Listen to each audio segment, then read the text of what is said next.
بخاری شریف حدیث دی حضور صلی الله علیه وسلم فرمایي یوه زنانه وه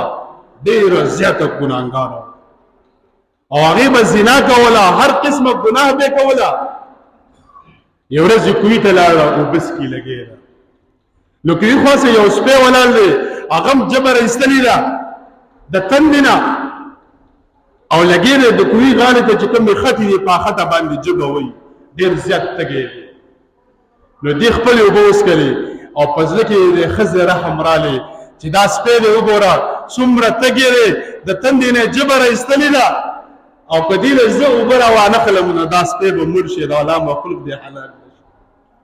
نو موزې اچولې وه مخکې به ښځو موزې اچولې هغه موزې لا لرې کړه خپله رپټۍ کولاو کړله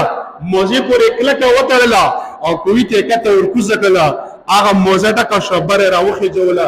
خوا سره د کوهي غاړې ته ډنډ دي هغه ډنډ کې هغه اوبه واچولې او سپی رالی هغه سپي هغه ټولې اوبه وڅکلې حضور صلی الله علیه وسلم فرمایي هغه ګناهګاره ښځه هغه زناکاره ښځه الله رب العزت په دغه عمل باندې وبخله او جنت ته لاړه عمل نیکي رکوع دې عمل وي او چې زړه کې دا اخلاص وي چې دا صرف زه دې لپاره کوم چې الله رب العزت راضي شي یوه روپۍ که ته خرج کړې که یو قدم ته اوچتې که چا سره په هر قسم په هره طریقه باندې ته نیکي کې هغې اجر به الله رب العزت دنیا کې هم درکړي او آخرت کې هم درکړي دا عامې خبرې نه دي موږ ته نیک کار یو نیک کار کول یو تعاون کول یو مدد کول دا موږ ته عیب ښکاري دا راته بوش ښکاري آخرت دپاره عمل وکړه